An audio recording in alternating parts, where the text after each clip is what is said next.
Hey everyone, welcome to the channel. Today we're going to do a spirit message, bibliomancy style, through the essential works of Descartes. I do have to be careful of this book.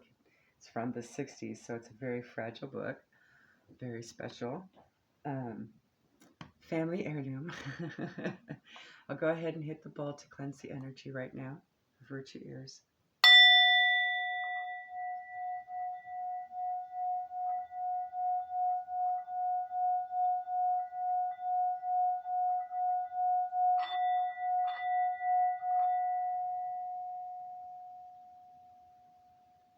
All right. That always feels amazing. All right, so let's grab a few dice. And the numbers from this too may have some significance or confirmation for you, okay? Signs, syncs, etc. Spirit, what guidance do you have for the general collective at this time for whom it'll resonate for whenever the time is divine? Please and thank you so much. All right. Ooh, nice. We have 11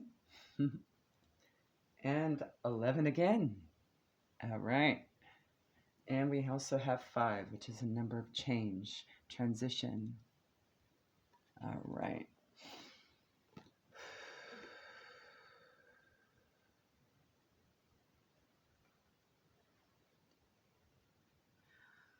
I'm feeling 27. That may be significant to you. All right, be very careful. Now the binding is a little weak. Okay, and we'll just read until it feels right to stop.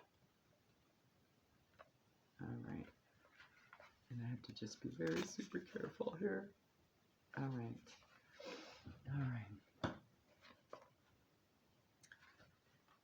Where can we start? Here we go. From the description of inanimate bodies and plants, I went on to a description of animals, and particularly of men. But since I did not yet have enough knowledge to speak of the latter in the same way as of the rest, that is, in demonstrating effects by their causes, and showing from what seeds and in what manner nature must produce them, I contented myself with assuming that God formed the body of a man entirely similar to the one of our own, both in the outer shape of its members and the inner conformation of its organs, without composing it of any other matter than that which I had described, and without placing in it at the very beginning any rational soul or anything else to serve as a vegetative or sensitive soul, but that he kindled it in its heart one of those fires without light, which I had already explained, and which I regarded as being of the same kind as that which heats hay when it's stored before it's dry, or causes new wine to boil when it's allowed to ferment with the stems and stalks of the grapes. For when I considered what functions there could consequently be in such a body, I found all those which can be in us without our thinking of them, and hence any contribution from our soul, that is, from the part of us which is distinct from our body, and whose whole nature, as I have said above, is to think. I was unable to find any of those functions which, being dependent on thought, are the only ones which belong to us specifically as men. But I later discovered them all when I assumed that God had created a rational soul and joined it to this body in a manner in which I described. But in order to show how I treated this matter in my discourse, I wish here to explain the movement of the heart and the arteries. For since this is the first and most general movement we observe in animals, it will be easy to judge from it what we ought to think of all others. And in order that my readers may have less difficulty in understanding what I am going to say about it, I would like those who are not versed in anatomy to take the trouble, before reading this, to have the heart of some large animal dissected in front of them. Just imagine that, right? Okay. For it is in all respects quite similar to a human heart, and to have the 2 chambers or cavities it contains pointed out to them. First let them note that the cavity in the right side, to which 2 broad tubes are connected, namely the vena cava, which is the principal receptacle of the blood, and is like the trunk of a tree whose branches are all other veins of the body, and the pulmonary artery, which, starting from the heart, is divided further on into many branches, which are spread through the lungs. Then there is the cavity in the left side of the heart, to which are connected two tubes as wide as the other tube, or even wider, namely the pulmonary vein, which comes from the lungs, where it is divided into many branches interlaced with those of the pulmonary artery and those of what is known as the windpipe, through which we breathe, and the aorta, which after leaving the heart disperses its branches throughout the body. I would also like my readers to be very carefully shown the 11 little membranes which, like so many little doors, open and close the entrances to the vena cava, where they are so disposed that they cannot prevent the blood it contains from flowing into the right-hand cavity of the heart, yet they effectively prevent it from flowing out. Then there are 3 at the entrance to the pulmonary artery, which, being disposed in the opposite manner, allow the blood in this cavity to flow into the lungs, but do not allow it to return. And similarly, there are 2 others at the entrance to the pulmonary vein, which allow the blood to flow from the lungs to the left-hand cavity of the heart, but prevent its return. And finally, there are 3 at the entrance to the aorta, which allow the blood to flow from the heart, but not back into it. And there is no need to seek any other reason for the number of these membranes than the fact that the opening of the pulmonary vein, being oval because of its location, can conveniently be closed by 2, whereas the others, being round, can better be closed by 3. I would like my readers to observe, moreover, that the aorta and the pulmonary artery are of a much harder and firmer texture than the pulmonary vein and the vena cava, and that the latter 2 widen before entering the heart, where they form, as it were, 2 little pouches, which are called the auricles, and are composed of flesh similar to that of the heart itself, and that there is always more heat in the heart than in any other part of the body, and finally, that this heat is capable of making any drop of blood that enters the heart promptly swell and dilate, just as liquids generally do when they are poured drop by drop into a hot container. If these facts are borne in mind to explain the movement of the heart, I need say only that when its cavities are not filled, a certain amount of blood necessarily flows into its right-hand cavity from the vena cava, and into its left-hand cavity from the pulmonary vein.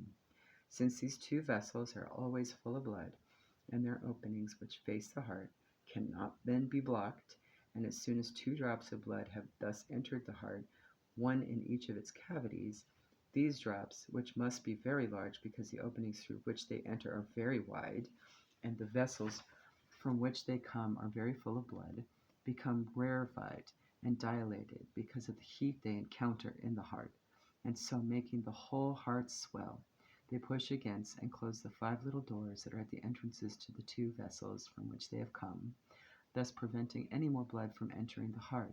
Then, becoming more and more rarefied, they push against and open the 6 other little doors that are at the entrances to the other 2 vessels through which they flow out, thus making all the branches of the pulmonary artery and the aorta swell at almost the same moment as the heart, which immediately afterward deflates, as do those arteries also, because the blood that has entered them loses some of its heat, and their 6 little doors close again, and the 5 little doors of the vena cava and the pulmonary vein open again to admit 2 other drops of blood, which, like the 2 preceding drops, make the heart and the arteries swell again.